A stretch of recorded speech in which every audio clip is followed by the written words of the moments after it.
Estamos aqui mais um vídeo. Desta feita eu quero compartilhar sobre o poder da fé. Se você tem uma Bíblia, abra aí comigo em Mateus capítulo 17, versículo 20, que diz assim: E Jesus lhes disse: por causa da vossa pequena fé, porque em verdade vos digo, que se tiverdes fé como um grão de mostarda, direis a este monte: passa daqui para acolá, e há de passar, e nada vos será impossível.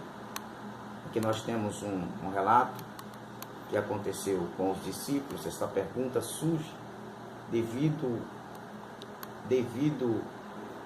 um aparente fracasso que os discípulos tiveram quando tentaram expulsar o demônio de um jovem que estava possesso, onde o texto vai falar sobre um jovem lunático, onde um espírito maligno se apossava daquele jovem de tempo em tempo.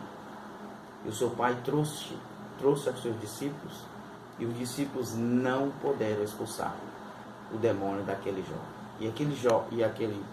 E os seus discípulos ficaram então envergonhados, frustrados. Quando Jesus chegou e contemplou aquele cenário de humilhação, de zombaria, Jesus então expulsou o demônio daquele jovem, deixando aquele jovem liberto, livre para a glória de Deus. Chegando em casa, no particular, os discípulos perguntaram a Jesus: por que nós não podemos expulsar o demônio daquele jovem? E Jesus lhe explica: por causa da vossa pouca fé. Agora, vamos observar aqui, analisar alguns fatos. Primeiro, vamos entender o que não é a fé. A fé não é, e não pode se entender assim. A fé não é um cheque em branco, onde você recebe de alguém aquele cheque em branco, que alguém confia em você, e você pode colocar o valor que você quiser. Ou seja, fazer o que você quiser da sua fé. A fé tem princípios que tem que ser obedecido. Segundo, a fé não é um cartão de crédito sem limites, aonde uma grande companhia bancária te dá para que você possa exercer, fazer uso fruto daquele cartão devido ao seu grande poder aquisitivo. Um terceiro, a fé não é uma varinha mágica onde você faz desaparecer todos os seus problemas, como se andam falando por aí, que você está passando por alguma dificuldade, está passando por um problema, está passando por uma humilhação, é porque você não tem fé. Eu quero te dizer que você tem fé. Talvez você no momento não está sabendo exercer o poder da fé, não está sabendo exercer a fé que Deus colocou em ti. E que se esta fé que Deus colocou em ti passar a ser trabalhada na pessoa certa, com o propósito certo, Deus fará então grandes coisas por meio de ti. Uma outra razão que a fé não é uma moeda de troca, pela qual Deus está subordinado, obrigado a te abençoar, obrigado a abrir uma porta para você. Deus não está subordinado a isso. Tudo que Deus faz por sua graça e por sua misericórdia. E os seres humanos, nós somos súditos do reino de Deus. Precisamos entender que o fato de termos fé não nos deixa isento de problemas, de dificuldades. Eu vou dar um exemplo de Jó. Jó era um homem reto, íntegro, temente a Deus e que se distanciava do mal. E tendo Jó todos esses requisitos, Deus permitiu que Satanás tocasse em todos os bens de Jó, inclusive matando seus 10 filhos. Tudo isso para provar a fé de Jó. Deus constituiu Jó como um advogado dele aqui na terra. E o que estava em jogo? A fé. Veja que alguém que tem fé também pode sofrer humilhações e grandes perdas. Mas a mesma fé Deus te dá força. Pela mesma fé, Deus te dá força para crer. Manter intacto a sua confiança em Deus. E no tempo certo, Deus fará grandes coisas em ti e por meio de ti. Agora eu quero falar sobre o que é a fé. A fé é o meio pelo qual a graça de Deus trabalha em nós. Efésios capítulo 2, versículo 8 diz: pela graça sois salvos, por meio da fé. E isso não vem de vós, é dom de Deus. Então veja, pela graça sois salvos, por meio da fé.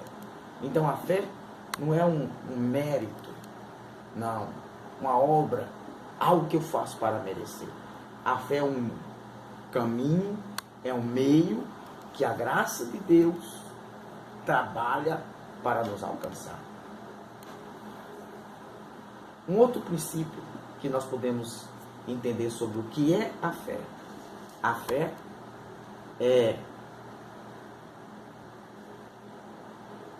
é um atributo de Deus.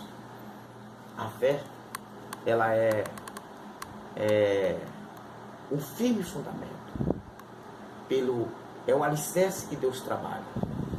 Deus constrói os seus projetos eternos, seus projetos imutáveis em nós, pelo alicerce da fé. Veja você mesmo, veja comigo em Hebreus capítulo de número 11, versículo 1, onde diz assim, a fé é o firme fundamento. A fé é o firme fundamento das coisas que não se vê e a prova das coisas que se espera. Veja, a fé é o firme fundamento. É o firme, é inabalável. Tem a ver com a rocha, tem a ver com o alicerce sólido. É o firme fundamento. Foi por este fundamento que Deus chamou Abraão. Deus disse para Abraão: sai da sua terra, da sua parentela, da casa de seus pais, e vai para uma terra que eu te mostrarei. E far-te-ei uma grande nação, e tu serás uma bênção, e abençoarei os que te abençoarem, e amaldiçoarei os que te amaldiçoarem, e em ti serão benditas todas as famílias da terra. E Abraão obedeceu, saindo para uma terra que ele não conhecia. Cada passo que Abraão deu foi pela fé. Cada tenda que Abraão armou foi pela fé, acreditando no invisível. Então a fé tem o seu princípio. Uma outra questão que nós temos que analisar: o alvo da fé. O alvo da fé. O alvo da fé é Jesus. Isso está em Hebreus capítulo 12, versículo 2. Diz: olhando para Jesus. Olhando para Jesus. O grande autor da fé. Olhando para Jesus, o autor da nossa fé. Ele é o autor e ele é consumador da nossa fé. Que pelo gozo que ele estava proposto, ele suportou a cruz. Voltando para o texto em que nós lemos, em Mateus capítulo 17, versículo 20, nós podemos analisar por que aqueles discípulos fracassaram. Então nós vamos entender por que os discípulos fracassaram no contexto daquela missão. Por que o objetivo deles não foi cumprir o seu propósito por amor àquele rapaz. Em Marcos no capítulo 9, onde retrata essa mesma história, vai dizer que os fariseus,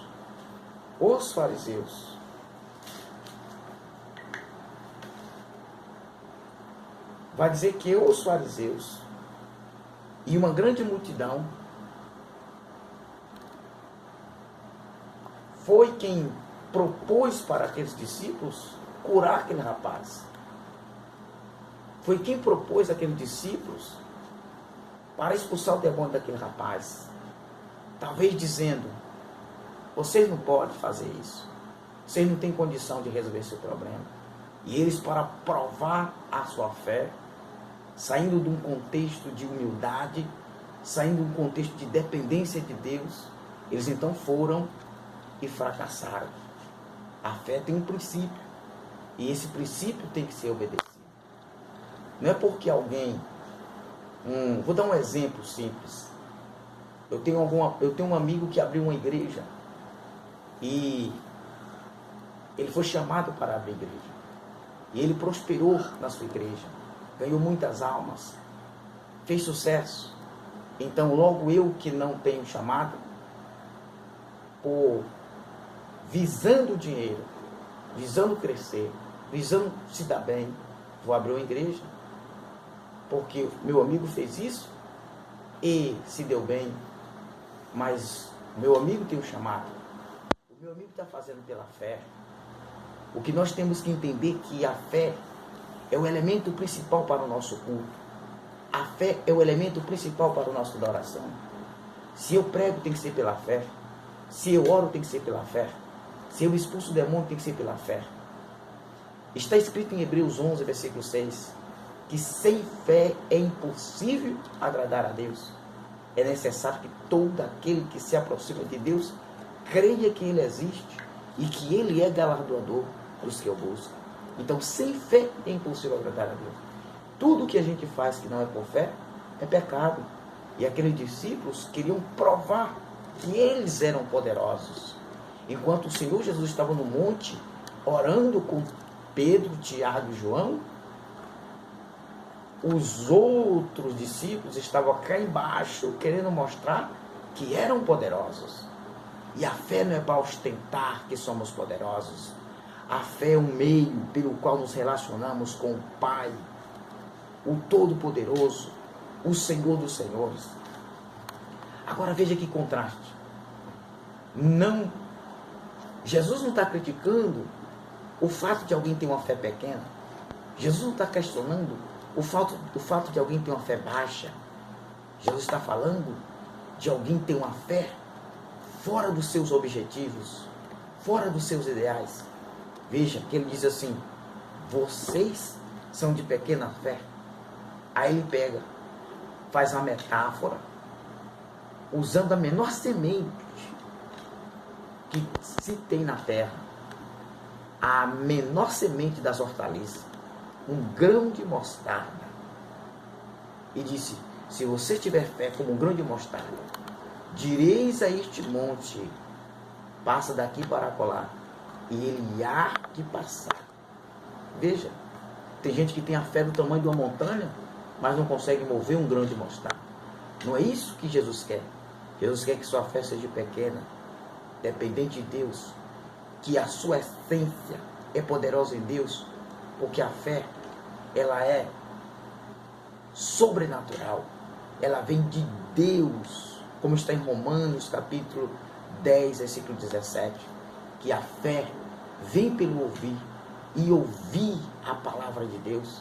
Então o homem não tem que se orgulhar pelo que ele faz, pelo que ele tem, pelo que ele é, porque tudo que temos, que somos, é de Deus. E aqueles discípulos aprenderam uma lição. Não importa o tamanho da sua fé, e sim a qualidade da sua fé. A mostarda, ela é pequena, mas ela é carregada de propósitos verdadeiros. Ela vem destinada para ser a maior árvore da hortaliça. Tamanho não é documento, já se diz por aí. E a semente de mostarda, a sua essência, ela é poderosa. Jesus contou uma parábola para mostrar isso. Em Marcos, no seu capítulo 4 de Marcos, ele vai dizer algo sobre a semente de mostarda. Ele diz, a que assemelharei? Em Marcos 4, do versículo 30, ele vai dizer, a que assemelharei o reino de Deus? É semelhante a um grão de mostarda, que é a menor semente, e alguém pegando dela, planta no seu campo, ela cresce e se torna a maior hortaliça, se torna uma árvore a quem as aves vêm se aninhar nela. Veja, logo não é de tamanho que Jesus está falando, e sim de natureza. A sua fé pode ser pequena, sim, mas se você está com o propósito de adorar o Criador, de fazer o bem ao seu próximo, eu quero dizer para você, meu amigo, minha amiga, meu irmão, minha irmã, vá em frente. Pode deixar quem quiser criticar de sua fé. Se o objetivo seu é engrandecer o reino de Deus, não é demonstrar que você pode, não é demonstrar que você tem, não é demonstrar que você é glorificar Cristo em sua vida, eu quero te dizer que você vai longe. Você é como o grão de mostarda. É pequeno sim, mas com uma projeção para ser grande, não em você, mas em Deus. Veja que o poder da fé não é exterior, é interior. Assim como um pequeno grão de mostarda, ninguém pode olhar para aquele grão de mostarda e dizer assim, vai ser uma grande árvore. Ninguém, só ela mesma. Então, pode os outros não acreditar em você. Acredite. Se os teus propósitos é legítimo, Deus está contigo para assinar a sua vitória. E jamais você vai ter o fracasso que esses discípulos tiveram. Use a fé com sabedoria. Quantidade versus qualidade. É isso que Deus quer. Sua fé é pequena, mas coloque na mão de Deus. Como aquele jovem colocou 5 pães e 2 peixinhos na mão de Cristo, e ele alimentou uma grande multidão. Se sua fé é pequena, significa que ela é dependente do autor e consumador da fé, como está em Hebreus 12, versículo 2. Que Deus abençoe a sua vida. Eu quero orar por você. Altíssimo e eterno Deus, eu oro pelo meu amigo, pelo meu irmão, que ouve essa palavra, que esta palavra seja de incentivo para que a fé dele, que talvez esteja adormecida, receba a força, receba alento, a potencialização do Espírito Santo. Que esta fé seja um canal de bênção para o reino de Deus. Assim como o grão de mostarda, que tem uma projeção para ser uma grande árvore. Este irmão que talvez está desanimado, querendo parar porque alguém falou dele, que ele receba alento, que ele receba ânimo, que ele receba poder dos altos céus, pelo Espírito Santo de Deus, nesta hora, para se pôr de pé e crescer na presença de Deus. Em nome de Jesus. Receba a sua vitória, meu irmão. Em nome de Jesus. Eu quero te pedir, se inscreve aí no meu canal, dá o seu like, me ajuda a levar esse ministério à frente, para que outros possam ouvir a sua palavra. Então, o seu like, o seu comentário, se inscreva, é importante. Deus é contigo, Deus te abençoe.